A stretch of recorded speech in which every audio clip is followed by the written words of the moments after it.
Hello and welcome to another episode of Cinema Savvy News. It is myself, George, tonight joined by Chris, and we are here to give, the normal news, but I guess we can say we have two bits of breaking news, kind of. Yeah, and I think like in terms of news, at least our headline one, if you can see the title, probably some of the most random movie news as well. This and probably the Pikachu news that we're going to be talking about later on today. Yes, definitely. And I guess if we go straight in, for those that don't know, Tarantino. We knew from earlier in the week Tarantino had met with J.J. Abrams and that he'd quote just pitched a Star Trek film and that he could direct it in the future. Tonight it has been confirmed, and it is on, I believe, it's on Deadline. Variety's got the other bit of breaking news. So we know that Tarantino pitched the Star Trek films to J.J. Abrams and Paramount, and what's now happened is that they've met in a writer's room with three writers: Mark Smith, Lindsay Beer, and Drew Pearce. One of these will write the film, and it's favored to Mark Smith, who I believe wrote The Revenant, which is obviously a very long film, but it's still a good film. But what's the main thing with this? Star Trek. Well, Tarantino has requested that the Star Trek film, that's right, Star Trek, be rated R. And the most insane thing isn't that he's requested that, is that J.J. Abrams and Paramount have both agreed to it. Yeah. An R-rated Quentin Tarantino Star Trek film. Live long and prosper, motherfuckers. Like this is some of the most random. Like I never thought I'd see the day that Tarantino, because we were talking before we went live about that. We think that Star Wars was offered him, or they said like, "Would you ever direct a Star Wars movie?" He said no, but I might do Star Trek.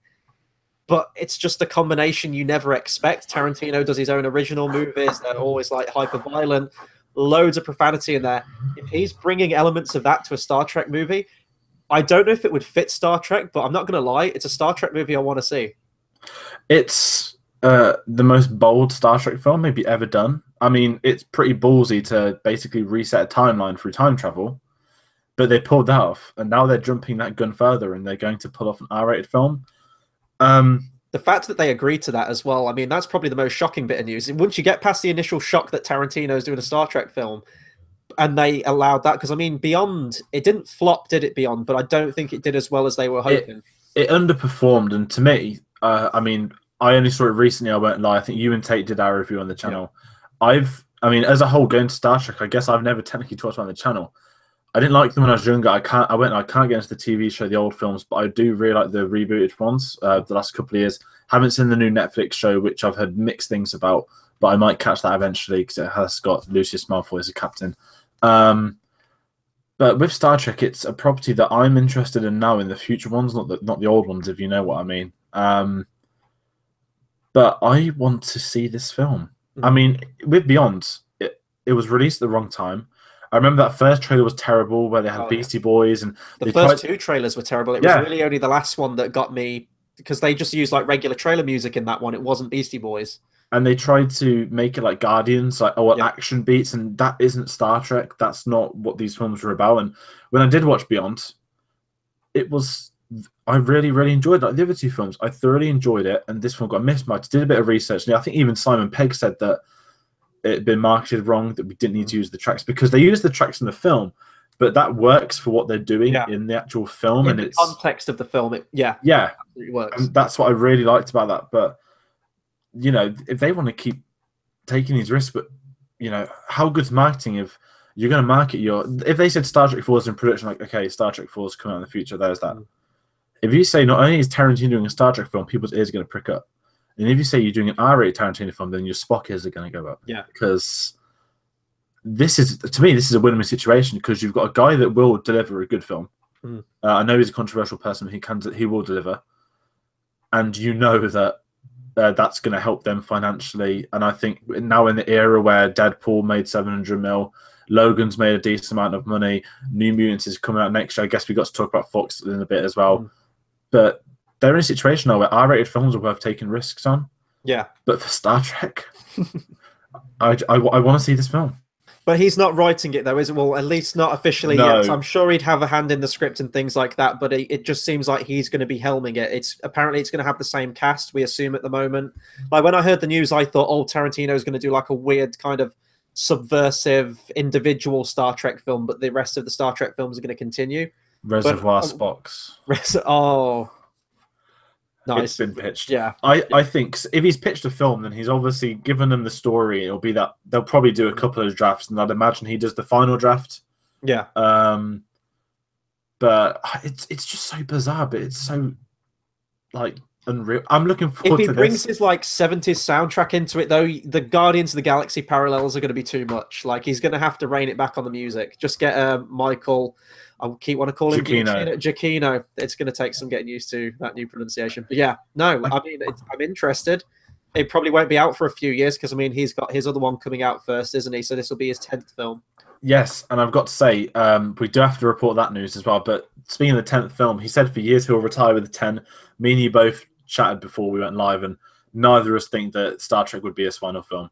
No, I think he'd go for a couple more till he gets bored. I don't think he'd be bored doing Star Trek. Yeah, agreed. And I guess moving on, we'll do the other bit of Tarantino news we had. Not as good news. They've given a release date for his new film. Obviously, it's going to be based around the Manson murders. They can keep saying it's not, but everyone knows it is. Yeah. And you wouldn't think a release date's important, but they've released on August the 9th, 2019. And to like 99.9% of people, we'll think, well, it's just a random date. Do a bit of research. You find out that that is the 50th anniversary to the day of the murder of Sharon Tate. For those who don't know who Sharon Tate is, she is obviously I guess you could say the biggest victim of the Manson murders. And to release that on the 50th anniversary, I think is very tasteless.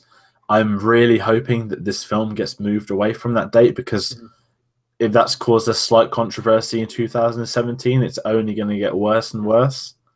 I think you put it best because we talked about this when like the news first came out about this, and you said something like we were trying to decide whether it would be Tarantino who pushed for that release date or whether it would be Sony. And I think you settled on the decision that it was probably a mix of both, right?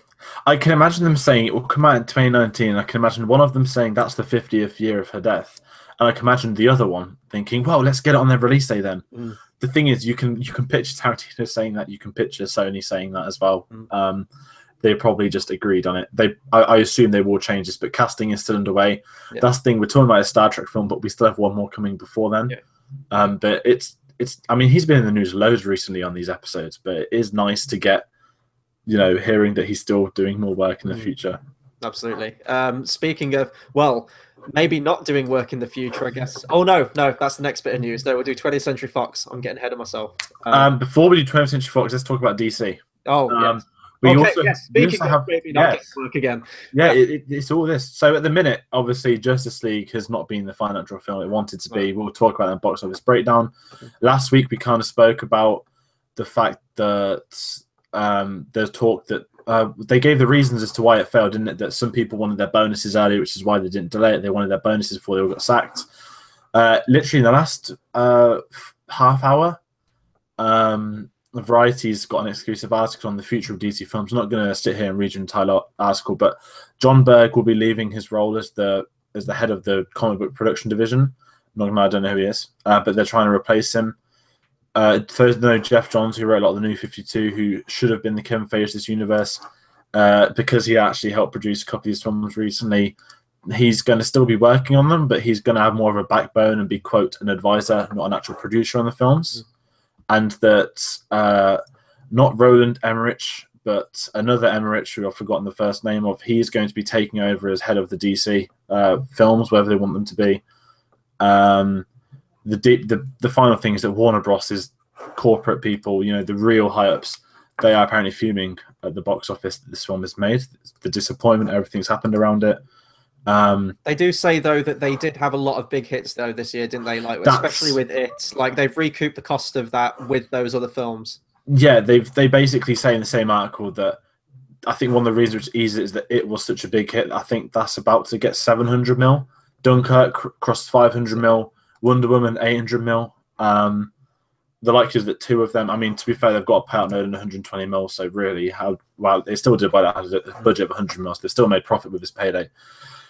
But they've actually had a better year than recent years. But Justice League should have been that billion to a billion and a half. And if you look at how the DCU's gone, like Batman v Superman, like what, 860 mil. Suicide Squad dropped to 700. Wonder Woman, slight prick, just over 800 mil. Then this might not even make to 700. Yeah. And then they kind of reinforce the point. There's a paragraph towards the end of the article where they talk about that I think they say that Ben Affleck's confirmed, or at least he's contracted to do one more, maybe the Flash standalone, but then his future is uncertain. Matt Reeves wants fresh talent for his Batman film or Batman trilogy, whatever it's going to be. I wish there was a week that we didn't have to talk about DC, because it just sounds like we repeat ourselves every single time we talk about it. It's in a mess. They know it's in a mess. The fact that they say they're having this reshuffle, they're wording it like that to try and take the edge off it, but it sounds like due to the level of overhaul they're having, they're in a bad way, and they haven't got a clue of how to structure this for the future. And I don't think people care. I genuinely don't think people care about these movies anymore. You're going to have your DC fanboys that are going to be with these movies to the end, regardless of how good they are or how bad they are. But you look at the numbers. Like, I know it's like that's still a decent amount of money to make at the box office, but with how much they spent on it and advertising, marketing, and what it is, it's the Justice League. Yeah, it's just a complete catastrophe, really. I think another thing worth saying is that the execs weren't happy that Steppenwolf was going to be all CG. They didn't like that, but then again, at the end of the day, they technically green-lighted it. Yeah. So they've only got themselves to blame. There's obviously normal talk on there's like Snyder stuff that he's contracted to Warner Bros. Not as director, but for any other projects in the future, which is understandable. They do mention again that Wonder Woman will be set in the Cold War, which is going to be very bizarre. But also, one other bit of news which I'll just add now. It came out today. I mean, I haven't seen the film still. I'll reiterate that point again. I haven't seen the film. I won't be seeing it yet. Apparently, the decision was that, well, Steppenwolf, apparently in the original cut, he was going to go to Darkseid at the end. He'd failed him, and he would get killed by Darkseid to set up Darkseid in the future. Basically like Thanos. Yeah. It would have been if Loki had actually gone to Thanos and said, I failed, he would have probably got killed. Obviously, I haven't seen the film. We're not going to spoil it for anyone at home who hasn't. But that was the original ending, which sounds better than whatever the hell they did anyway. Yeah. But I think now with this DC reshuffle, I think you summed up a messenger. Yeah, absolutely. We've talked about what we think they're going to do. Like, I think they are going to. I think they mentioned this. Like, there was the rumor mill. They're going to focus more on standalone. We'll still get Wonder Woman movies. We'll get standalone Batman. But it's DC. I mean, if Wonder Woman's Cold War, it doesn't even have to do anything to the new films, just like the first one did. Yeah, and I think we talked about that with like Wonder Woman. If you shave off like the first minute and the last minute, you've got yourself a solid standalone Wonder Woman movie. And I genuinely think that's what they should do. They shouldn't try and follow Marvel. They shouldn't try and do this cinematic universe. Just make solid, good standalone movies, and that's all you need. And that will set them apart. I genuinely think that will set them apart, because even if you look at like Nolan's Batman trilogy, head and shoulders above most Marvel movies. Like, the Marvel movies are entertaining, but in terms of like quality film, maybe not Dark Knight Rises, but even like in terms of how it's made and everything, like the legacy of it, just do standalone movies. And I think like Matt Reeves can make a solid trilogy. I genuinely believe that. But people turned up to the Nolan Batman films. Yeah, that's the other thing. Dark Knight Rises is 2012. Made I think 1 billion 70 mil, and that's outgrossed Batman v Superman. That's outgrossed Wonder Woman. That's outgrossed Suicide Squad, Man of Steel, but we knew it would, and it's going to outgross this, which is the ultimate embarrassment that their old take on a character is more successful than their build-up of X amount of films. The sad thing is, as much as I'm looking forward to the Matt Reeves films, you kind of wonder, general audience, you're going to see, oh look, another Batman. That's my biggest concern. I mean, I'll go there. We'll be there because I mean, we love Batman, and I love seeing like these new takes and new incarnations. But I think they'll be like, oh, so is this still in the same universe? Is this what happened to Ben Affleck? Like, do we care? Like, where's Christian Bale? I want Christian Bale back. You're still going to have people saying that. I'm going to be in the camp. I want Michael Keaton back. But yeah, it's DC, isn't it? It's all over the place. Definitely. I would say bad news comes in threes, but there's like at least another 3 bad news after this, so we can't even say that. I guess if we move on to Disney and Fox. So a couple of weeks ago, it really bizarrely came out overnight that, DC were in talks to buy 20th Century Fox. The most random bit of news at the time. And then it came out the next day like, oh yeah, they mentioned it a while back, but nothing was going to happen. And what's come out this week, it's completely resurfaced. And suddenly now it's Disney are in talks to buy out most of 20th Century Fox, a bit like last time, for $60 billion. This would include everything but their Fox's sports division. I can't imagine Disney wanting the sports division anyway. But I guess in film circumstances, this has major implications for the industry. And I want to say straight away that this is a terrible idea, and this could be announced next week at the earliest. Mm-hmm. So basically them coming back was like, okay, they didn't accept our first offer. We'll add a couple more billion to it and then see what they say with that. We're torn on this, but really the only positives we've talked about, like the Marvel things, like obviously that will give Disney the rights to use X-Men characters, give them the rights to Fantastic Four. They can merge them as they move into the next phase after Infinity War. That could set up a whole host of really exciting possibilities if they choose to do that. But when you break it down, this would be a terrifying monopoly. Like, you think about all the movies that come out, like the big tentpole movies, every movie would be a Disney movie. Every single one. And I mean, you made the point that Disney don't make R-rated movies. Like, would they start to do that now they're buying 20th Century Fox? Or I don't know. I mean, last year I used to joke and laugh, said, "Oh yeah, Disney could have the top 5 highest grossing films in a row," and they did. Yeah, and that was without this purchase. But I mean, the essence of business, like, or good business, is rivalry, like competing companies and everything like that. They just bought them. It's taken similar to wrestling. In wrestling, you get. Well, I'm not going to give you a history lesson, but everyone knows WWE. They used to be WWF, Vince McMahon, blah, blah, blah.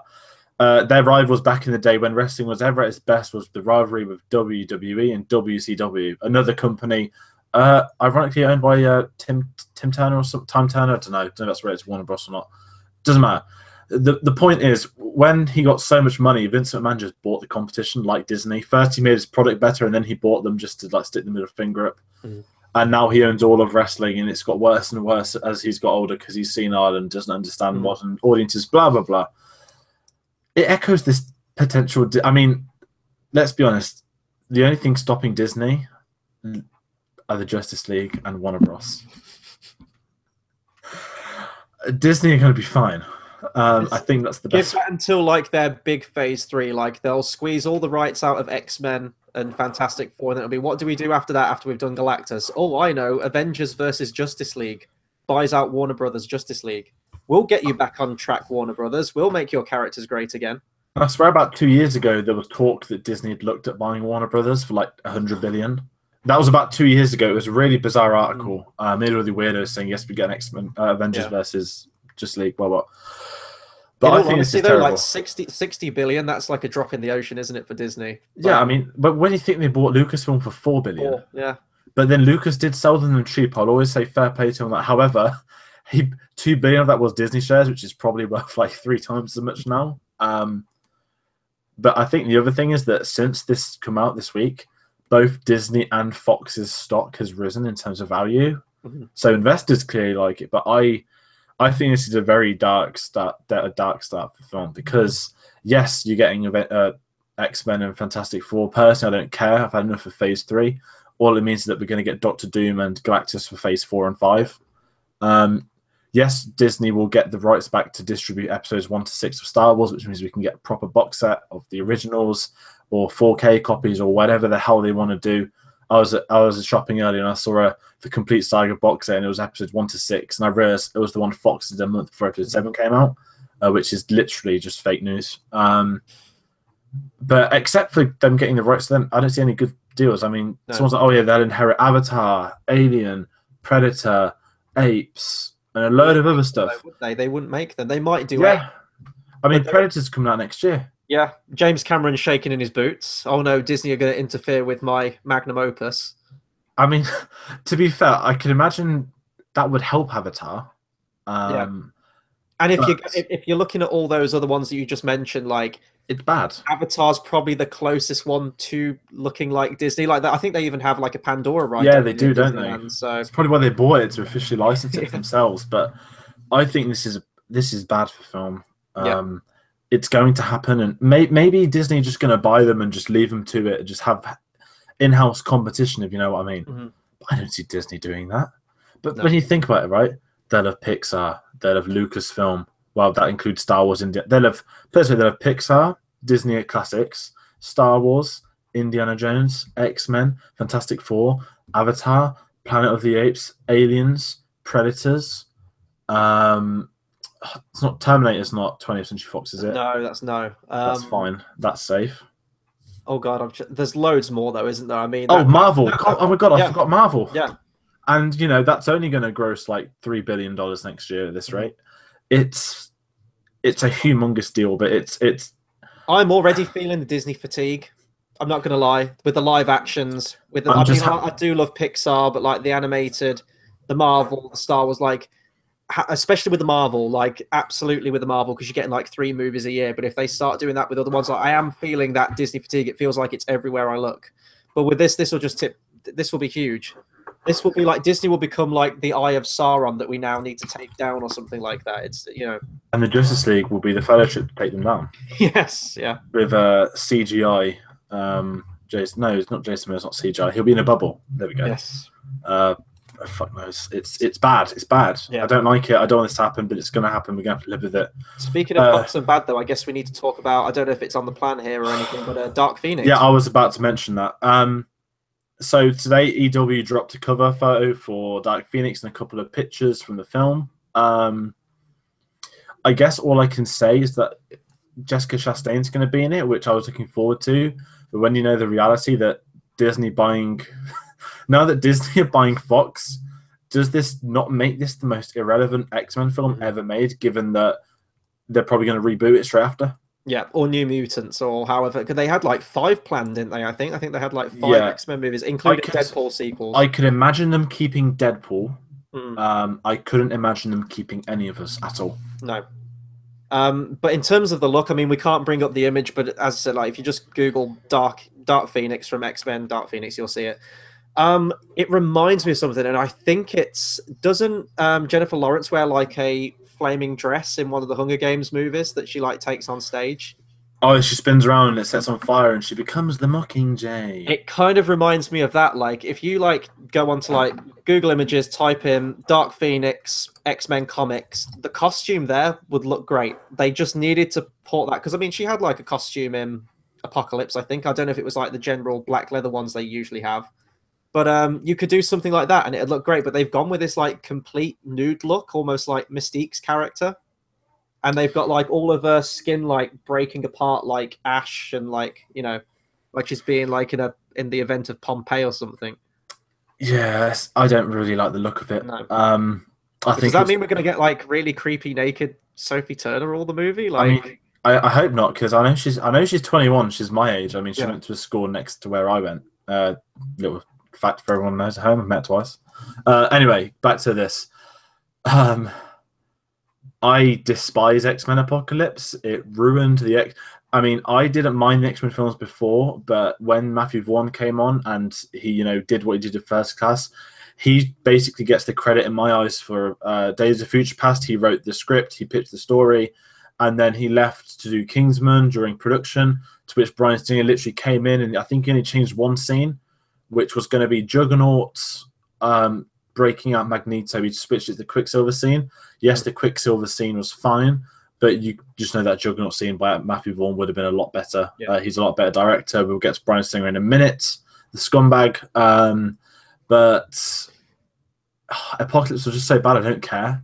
And it's a shame, because I know they wanted to rewrite the wrongs of X-Men 3, but to jump in a Dark Phoenix film, like a film and a half after reintroducing Sophie Turner, reintroducing Jean Grey, sorry, it's so risky, it feels too quick. Yeah. But I mean, we talked about like X-Men Apocalypse has killed that franchise dead even for me. Like I'll still go and see all the X-Men movies because I do love X-Men.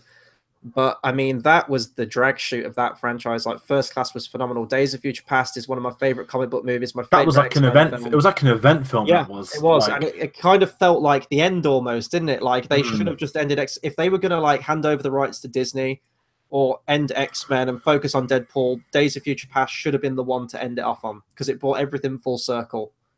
But yeah, Apocalypse, man, just killed it dead. I'm not looking forward to Dark Phoenix really. But I'm not really looking forward to Deadpool, New Mutants, or Dark Phoenix. I'm not. I think it's just superhero fatigue's really. I think I've said it before.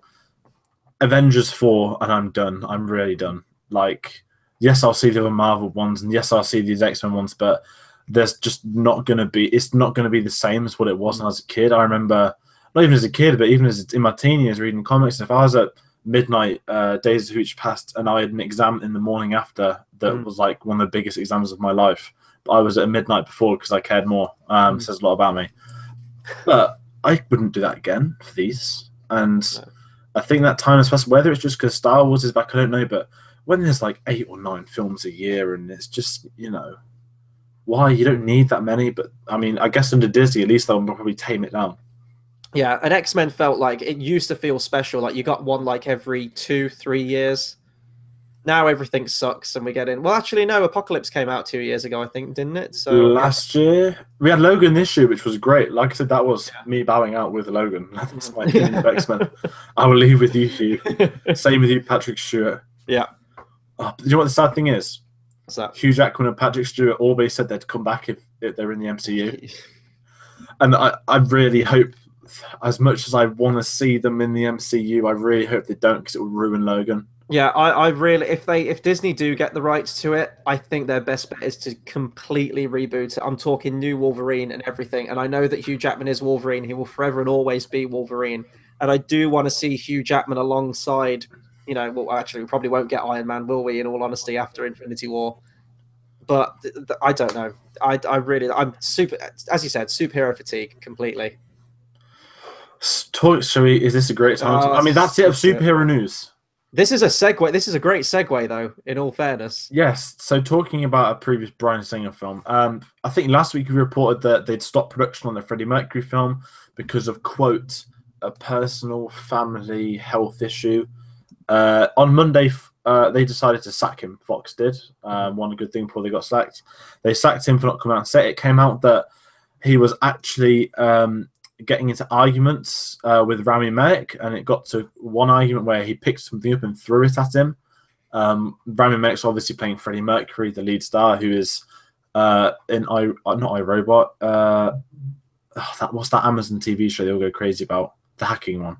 Forgotten the name of it. iRobot? No. Mr. Something. Mr. I don't remember. Mr. Robot. Mr. Robot. Mr. Robot. There we go. So he's in that. He's obviously also in the Night in the Museum films as the Prince. He's done quite a bit, to be fair to him, and obviously he's the lead, and he's fell out with Bryan Singer. They said they've apparently patched it up, but clearly there's some stuff like that was on the background. After Thanksgiving, the story is Bryan Singer didn't come back to set, and this did happen during X-Men, during a time of allegations. This happened on X-Men. He came back after the allegations disappeared. He hasn't come back since Thanksgiving, and he's come out and basically kicked off saying that, you know, I'm trying to care for a sick parent that's very ill. Normally I wouldn't comment on that. I heard it was PTSD caused from the PTSD. Yes, that was also true. All this nonsense has come around, and me and you both said we can't go into detail on stuff like this. But we know the truth. Really can't. But Bryan Singer is the one that everybody knows and everyone's waiting for. You are fucking next, my friend. I cannot wait for the day you go to prison. I'm not going to go into it without getting done, but all you've got to do is go on Google, type in Bryan Singer party pool, and you will find dozens of articles about his offhand activity, and you get a couple of name drops to someone that's been sacked from House of Cards recently, and all this other malarkey. And, you know, people have known this for years. It got brought up at a time when it wasn't fashionable to be brought up. Given recent circumstances, it's actually a perfect time for it to come back up and get him gone. And it's happening soon. You just know that New York Times article is like 10 minutes away. Good riddance, Bryan Singer. Allegedly, though. Allegedly, yes, of course. We have to. Allegedly, he has a sick parent, but unless they've just found out about his son's habits, we don't know. But I guess one thing's worth saying now is that he's been replaced for the final few weeks of the shoot by Dexter Fletcher. For those that don't know, he directed Eddie the Eagle. He used to be an actor. I think he did a lot of kind of London sort of gangster films.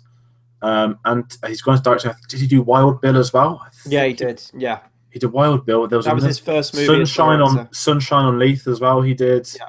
And now Eddie the Eagle. A very safe but wise choice. Obviously, he's chosen under musical numbers, and he's done the light-hearted sort of biopic before. So, a solid choice, and he's one that's got, I think, a good future in films. Definitely. So there is a silver lining to that story. Even though I think that biopic's been cursed from day one, in all honesty.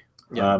But another thing to say is that not only did Bryan Singer get sacked from the film, but he has a production company which Fox have kicked out of their offices already. Clearly more to it.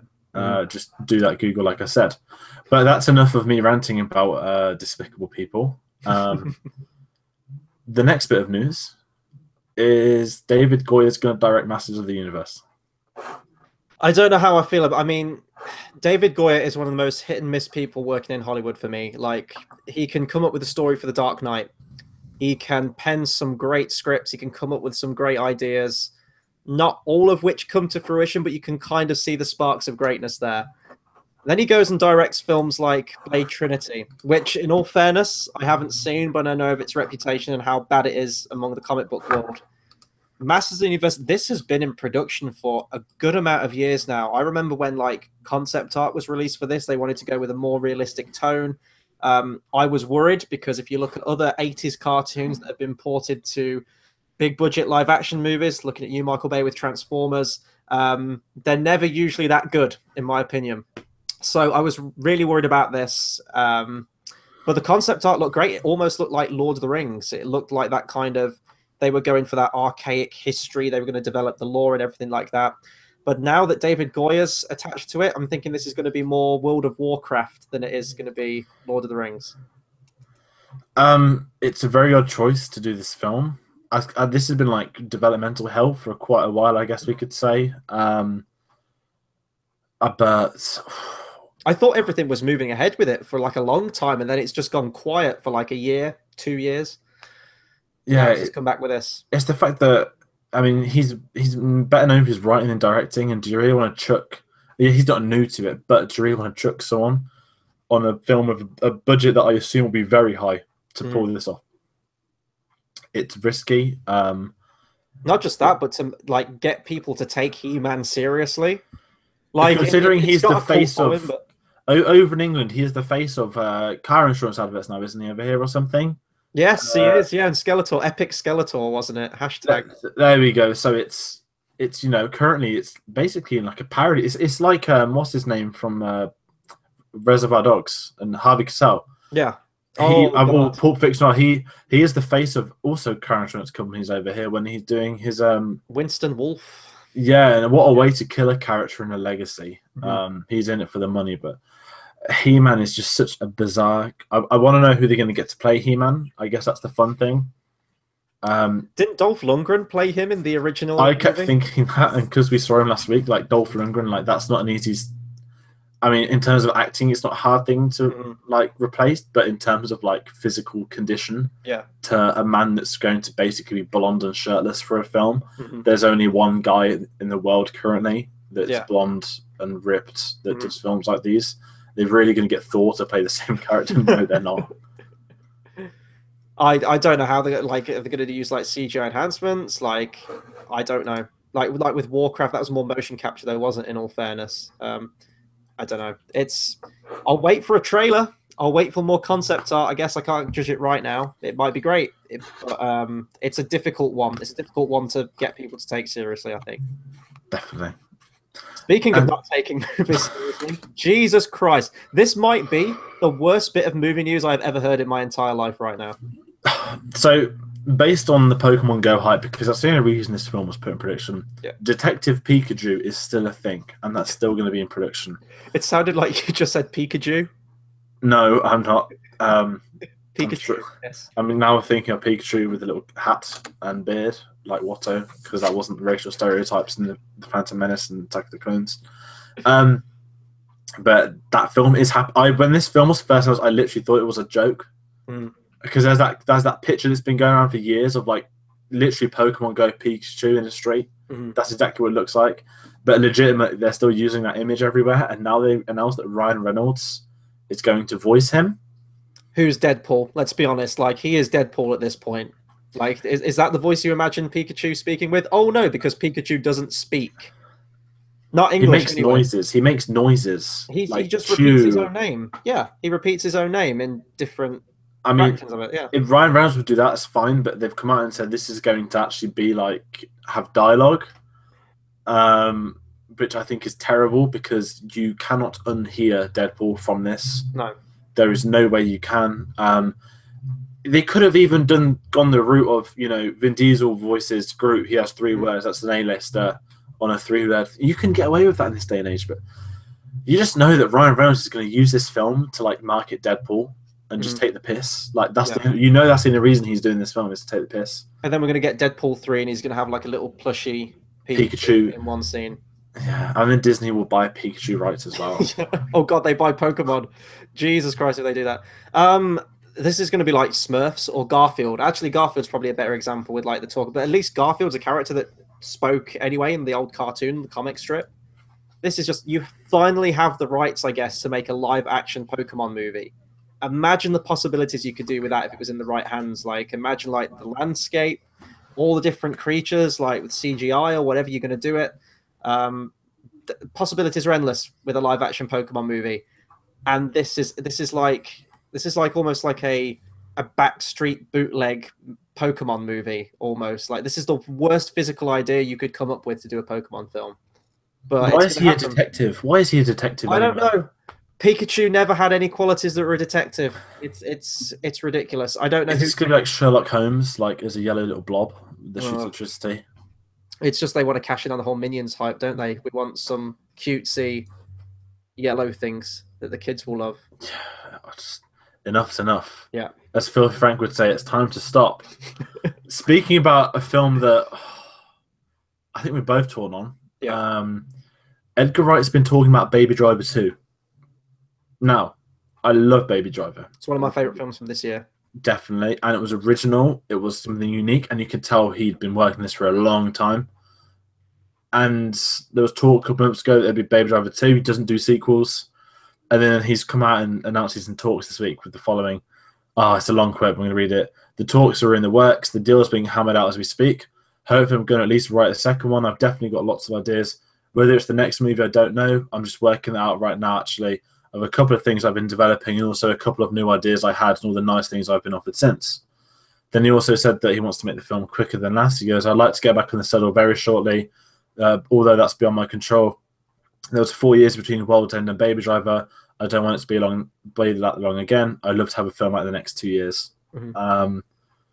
You just know it's going to be Baby Driver 2, because if you want to film it that quickly, then there's no convincing people that they should do a Baby Driver film. Mm-hmm. I mean, because it's made money, so always going to say it's Baby Driver 2. Click of the fingers, he's got it. He's pitching an original film. He could be in 4-year limbo again.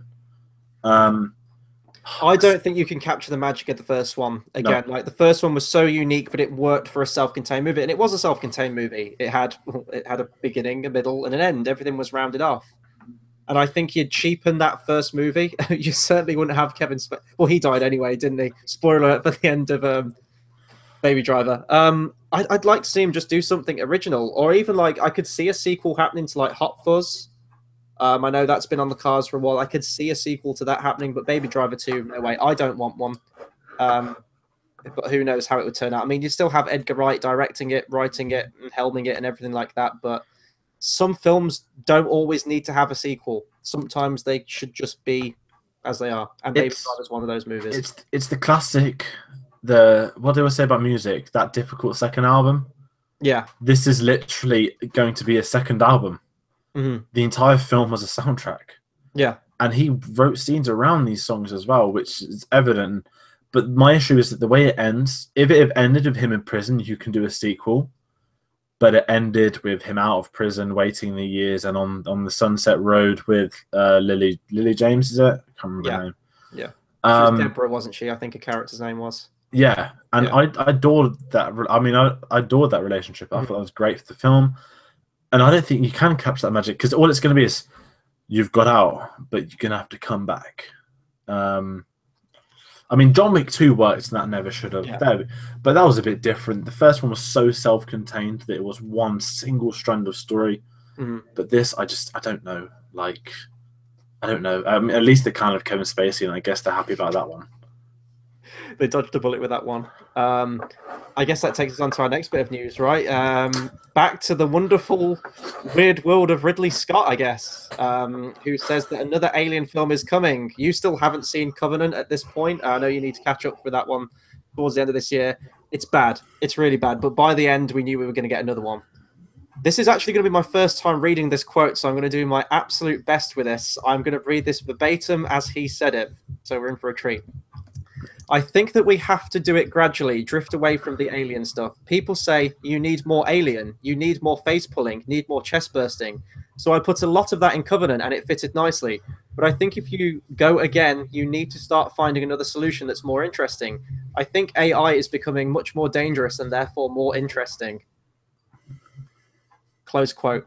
Interpret as you will. If anyone can make sense of that, get commented and let me know. Hey, basically, yeah, at least Disney won't release this film. It's true. Another perk. If he's moving away from all the chest bursting stuff and all the horror stuff that make Alien, and they're making an AI movie, that could totally be a Disney film. You could have like a Tomorrowland or like what's a better example, like an Iron Giant kind of thing. Didn't Spielberg do an AI film? Yes, he did. Yeah, with oh god, I can't remember the name of the actor. The kid whose face hasn't aged, but the rest of his body has. Haley Joel Osment, is that his name or something like that? I can't remember. I've never seen it. Yeah, it's not a great movie, but he knows how to ruin his own franchise though, doesn't he, Ridley Scott? He's up there with what's his name, James Cameron. Like just their news articles, the quotes they give us. Why oh why do you say you're doing it? Just make a goddamn original film, not set in that universe. I mean, Prometheus was the closest thing to being original, but it was still the Alien prequel that didn't deliver. So then they made the Alien film, so there's no Alien 5. That didn't deliver, so it's going... This will probably be more like Prometheus 2 than Covenant was. I do really want to watch it before the end of the year, though, just because I do like watching the Alien films. But 20th Century Fox, you just know that, you know... Yeah. I'll never forgive him for screwing over Neil Blomkamp with that Alien movie. I love Neil Blomkamp. He's doing, and to be fair to him, yes, he might have made a great Alien film, but the stuff he's putting out with Oat Studios, very, very smart. He's getting a lot of short films because he was amazing at short films. I'm not saying that he's just that. I like all three of his films, in all honesty. Although one of them wasn't great, I still enjoyed it. He's probably got out of a better reputation doing his shorts with his new company he set up himself than he would have for doing Alien 5. And maybe, just maybe, he'll get some more calls to do some more original films because I think District 9 was so amazing. I absolutely adored Elysium, and Chappie was just something missing, but the concept was still there. Ridley Scott, I mean, he only made that film to get the other one shut down. I mean, you can tell that he didn't like the attention that the other one was getting. But yeah, another Alien film is coming. I don't think it is, my friend. No, absolutely. Yeah, I'd be interested to hear your thoughts on Covenant though, because how much we've been ragging on it, you might actually like that movie now. I probably will. I do like watching a film that's been terribly rated. That's what I am deep down looking forward to Justice League, but I just want to wait till it's done and dusted. And I do want to see there's a Zack Snyder cut. Not that I care, and I know it's not coming anyway, but I just want to wait for the announcement and seeing where the angry face will come out of cons. It's going to be worth it. But I will see Covenant in the next 3 weeks by the end of the year. And I can't wait. It will be a good laugh. Yeah. Speaking of, this has been a pretty depressing news day, hasn't it? Is there anything we're happy about? All of this is bad news. Tarantino was great, but from there it's been bad. That's why we start off with the good. We start off with the good, and then we just get slowly worse. Olaf's Frozen Adventure, the 20-minute short being played before Coco in all of America and probably some other parts of the world, has been pulled from US cinemas due to complaints. A lot of complaints that parents have sat down with their kids for a 20-minute adverts, followed by a 20-minute short film about Olaf, followed by a probably hour and 45-minute Disney film. I mean, that's totaling like 2.5 hours. Yeah. I understand. I mean, listen, Pixar do their shorts, and they're short. Pixar's our shorts. They're like 3-4 minutes, 20 minutes. Like that's really taking the mick. Release it as a DVD. I must have released the Kraken then. I understand why it's been pulled. Yeah, at my local cinema, they're doing rescreenings of Frozen, and they're attaching it to the beginning of that. Or, well, it would be the beginning, although it takes place after. That makes sense because you're kind of gearing up for that. But I can understand, like, I really want to see Coco, but if they're going to play this before 20 minutes, I'm inclined to get there 20 minutes late to the screening.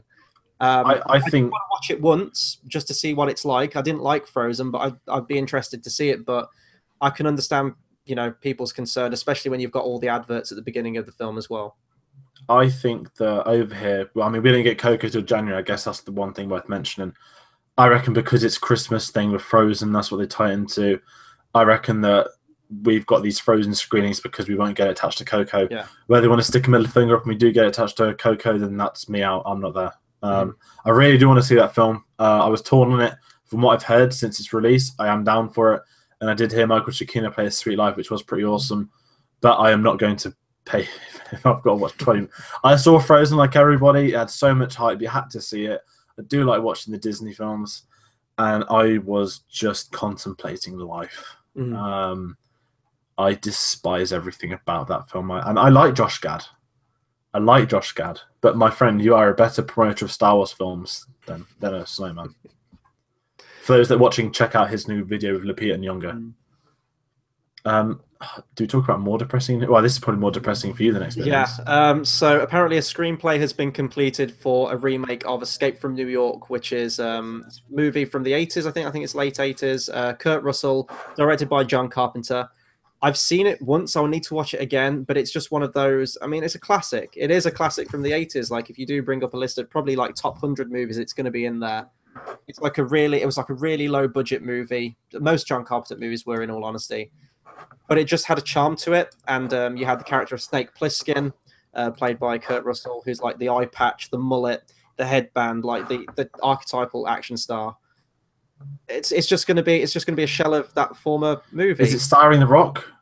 It probably will. Yeah, it probably will. I swear he got attached.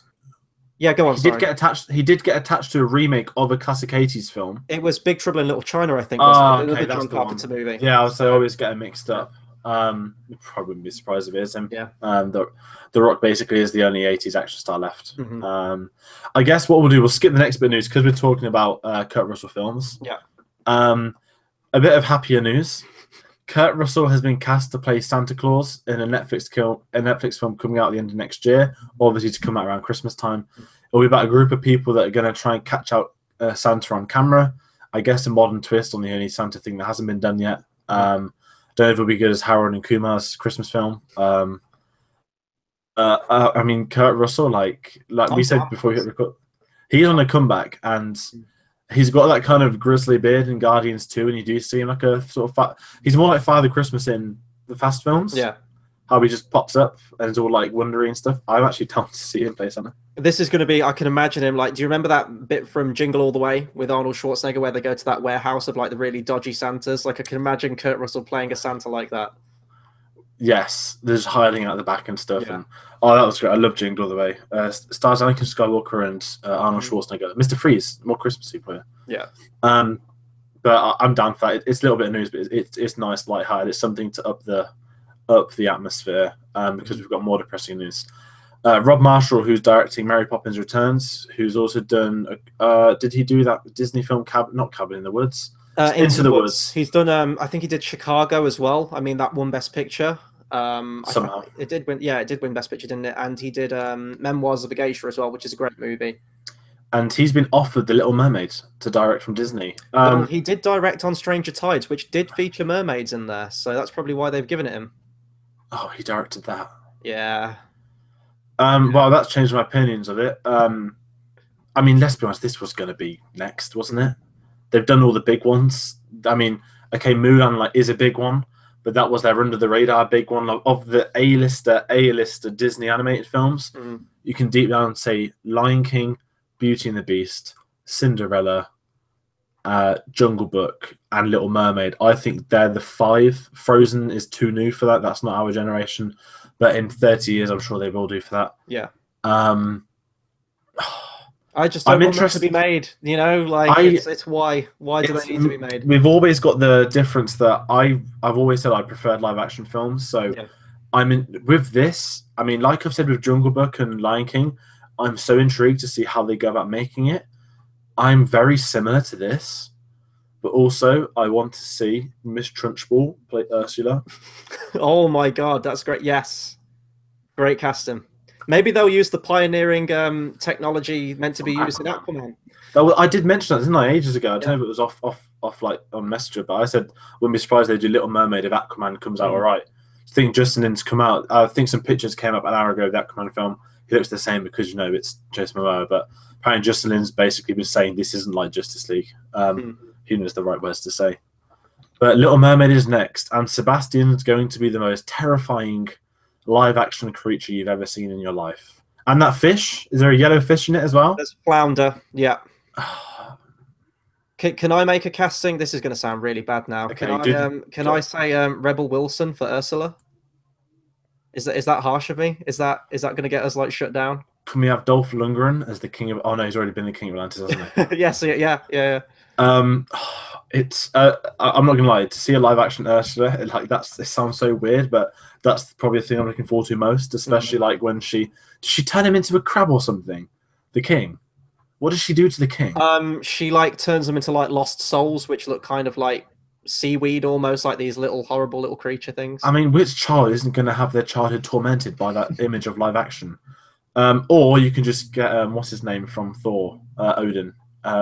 Anthony Hopkins will do anything for money. Anthony Hopkins would fucking do it. Hell, Kurt Russell, like he's got the grey beard, as you said. Get him doing it. Just get Mark Hamill. I'm joking. Mark Hamill is too good for that. Stay as Luke, my friend. You can live past next week. Right.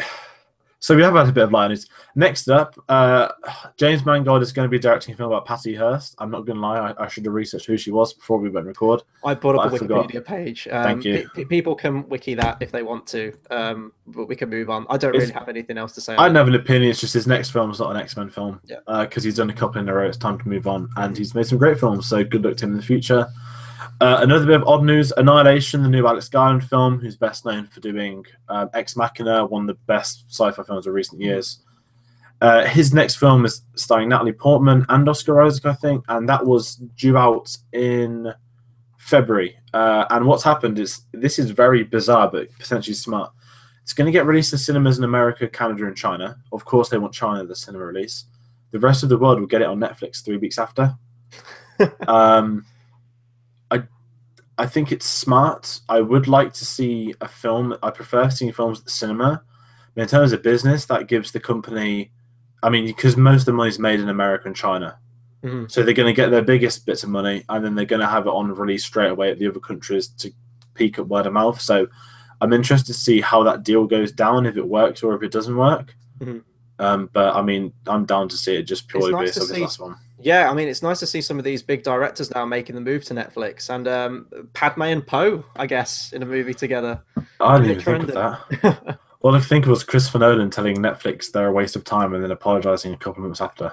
I still agree with him on the original one. I don't like the format of Netflix. It works for some films. Like, if there's a film that doesn't require to go to the cinema, then Netflix is fine. Like comedy, stuff like that, but that's that. Should we talk about John Travolta? Let's do it. Of course we are. And it's not the news you might think. Stay tuned, maybe at some point in the future. And I'm talking about John Travolta, not Henry Cavill from Justice League with CGI mouth. That's the most terrifying comparison. I could understand how people would be confused by that. So John Travolta's new film is called Gotti. I don't know if it's It's an Italian mob gangster film. He's obviously playing the main character, the famous gangster, and basically Lionsgate had the rights to the film, and they were going to release it at cinemas apparently in 10 days. Mm-hmm. And it was going to go on hardly any cinemas, and apparently John Travolta was fuming that they're not releasing it anywhere. So he's actually pulled it from cinemas because he's one of the producers. He sold it back to the high-ups to go and find a better distribution for it. I like John Travolta. I think that's bold. But, the film's coming out around the time of Star Wars. Does he think anywhere's going to want to show it? No. And he's not exactly on the best sort of career run. I can't remember the last film he was in, except for Taking of Pelham 1, 2, 3. That was literally going to be the one I said. I love that movie, by the way. Like, he's fantastic in that film. But yeah, I don't think I've seen him in anything. I just remember him at the Oscars with touching everyone's face. Hadina Menzel, wasn't it? That's the last time I think I've seen him. Yeah, I think that's the last time everyone saw him, and let's hope there's no newspaper articles about him soon. And I guess moving off that to another one. Tonight, couple of hours from now, the Jurassic World trailer is going to come out. There's been little tracer tidbits across the week. It's airing during an NFL game because Universal think they're Star Wars, that everyone will watch this game for a Jurassic Park trailer. So we're going to get it Friday morning in the UK at like 2 a.m. Don't imagine many people in the UK wanting to stay up for that. No. They'll catch it in the morning when they wake up, like myself. But that is coming out tonight, which will be very interesting because we know this is attached to episode 8 next week. I guess we can say that there's one trailer left, which is Han Solo, which they reckon will actually debut like at the film, or maybe even after the film. There's talk of in America. No one really knows for sure yet, but it's coming out now just so they can get it in cinemas next week. I mean, I want to see it. Bit of story details have come out, but I'd rather wait for the trailer in case people don't know.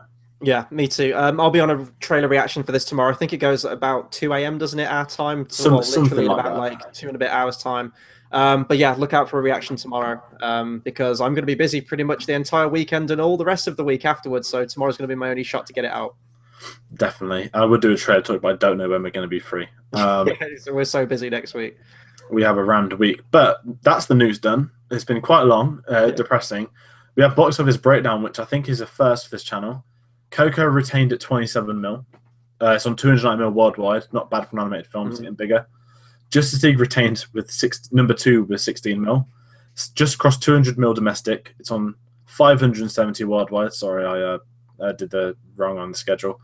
So on 570 mil worldwide. It's not very good.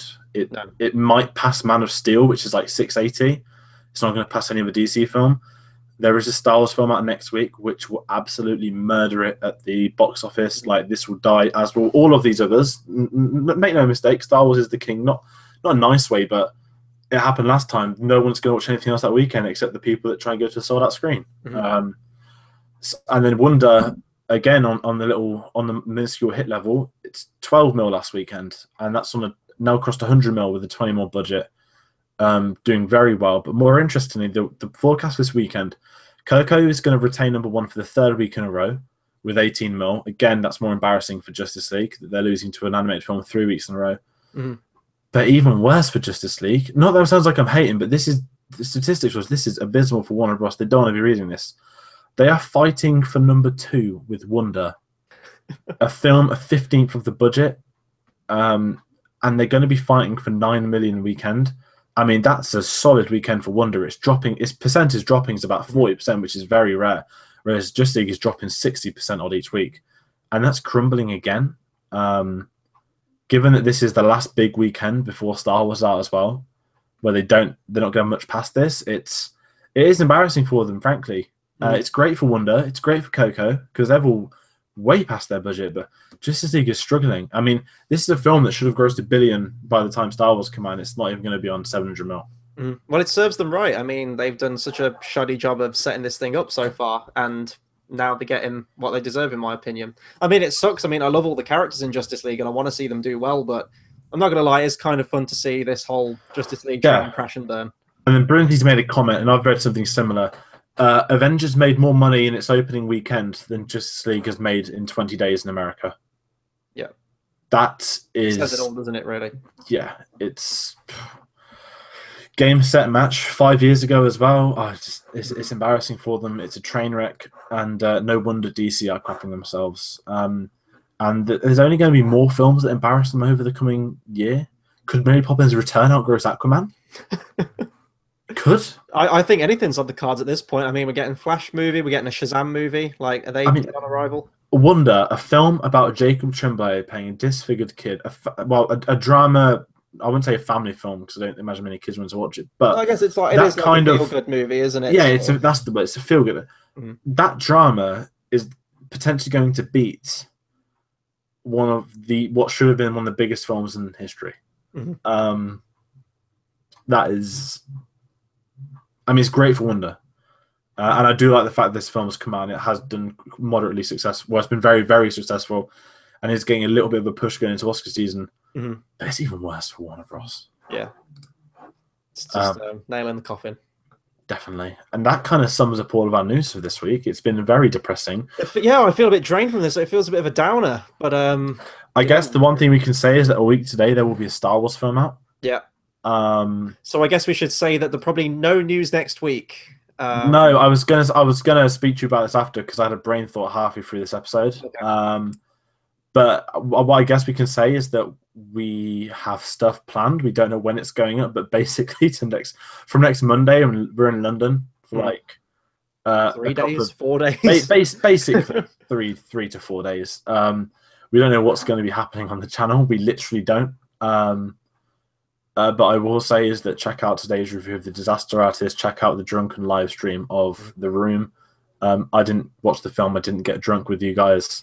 I did see Tate be a lightweight and go very quickly after like 2 cans of cider, which is something to live by. But no, this has been another episode of Cinema Savvy News. I'm always terrible at outros, so I'm just going to do the usual Tate quotes of hit the bell, like, care. Not care. Yeah, do care. I did that last week, didn't I? We need to add that in. That needs to be like part of the outro now. Yeah, like, care, comment. Like, care, comment, subscribe. Follow us Instagram, which we're doing more posts of. We said we're doing more social media stuff. We are Facebook, Twitter, Instagram, all into Cinema Savvy. If you've got any questions, let us know. Going back to today's big news piece. Pitch us your Tarantino film. What's he going to say? How are his characters going to talk with each other? And which Tarantino person do you want to see in a Tarantino film? Yes. Because it's just that's the best bit of news today. And I'm just trying to think of happy thoughts. Yeah. But thanks for those that have been reading and commenting as well. But this has been an episode of Cinema Savvy News, and we will see you again soon.